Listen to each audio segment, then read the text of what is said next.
Il y a l'histoire, il y a le symbolisme, mais vous ne pouvez pas dire pour autant que le but de Dieu soit atteint quand vous parvenez à la période de Luc 4 ou à d'Acte 2, en dehors du domaine historique.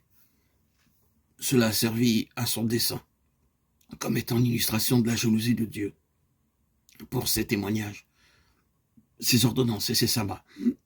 Israël est le grand exemple de la jalousie de Dieu, mais aussi de sa grâce. Maintenant, venons-en à Christ, qui, en citant l'Écriture, se l'approprie, l'appliquant à lui-même. Il dit tout ce qui s'est réalisé dans le cas d'Israël à son retour de captivité, quand le jugement a été accompli, vous l'avez aujourd'hui entendu de vos propres oreilles. Car je suis le oint de Dieu, au-dessus de tout autre, et le dessein même de mon onction est de proclamer sur la base du jugement accompli la liberté pour les captifs. Il était passé par le Jourdain, c'est le 4e chapitre de Luc. Le jugement de façon symbolique a été placé sur lui. Et il est allé tout au fond de la mort, sous l'accablant tourbillon de la colère de Dieu.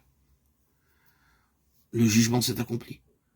C'est pourquoi il vient et déclare: l'Esprit du Seigneur est sur moi, pour proclamer la liberté, l'année de grâce du Seigneur. C'est l'évangile de la gloire du Dieu satisfait, le Dieu béni.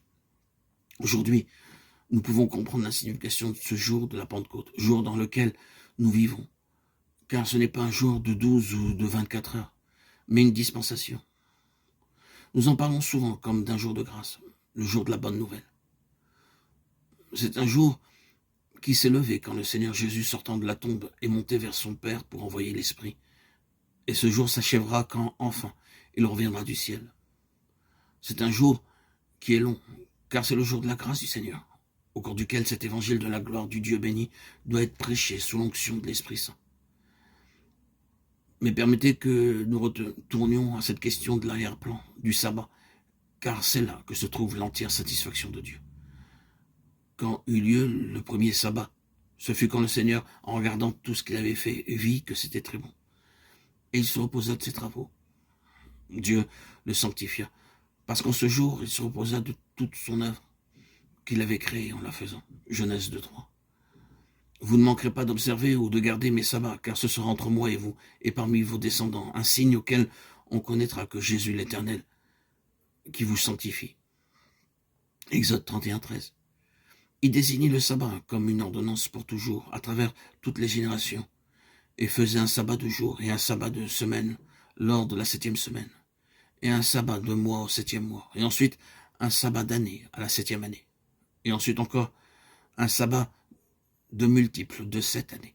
49 et la 50e année était le parachèvement de cette septaine d'années. Tout cela parle de la satisfaction de Dieu, et à cause de cela, vous pouvez être libérés. C'est comme quand un prisonnier est interrogé à la barre. Son cas est satisfaisant, la sentence tombe et le juge dit: je suis satisfait, vous êtes acquitté. Pourquoi est-ce que vous êtes acquitté? Cela, bien sûr, nous amène à la lettre aux Romains. Vous êtes acquitté parce que Dieu est satisfait. Ainsi, le Seigneur Jésus réunit tout cela en lui-même. Et il devient le sabbat personnel du Seigneur Jésus, le bien-aimé dans lequel Dieu est satisfait. Quand il est à la droite de Dieu, Dieu est satisfait, et la grande amnistie est proclamée. L'évangile du Dieu satisfait. Alors nous est donné notre liberté. Vous savez que tout cela arrivait l'année du jubilé. Tous les esclaves étaient libérés, toutes les propriétés cédées devaient être rendues à leur véritable propriétaire. La libération de toutes sortes de liens et d'esclavage était proclamée.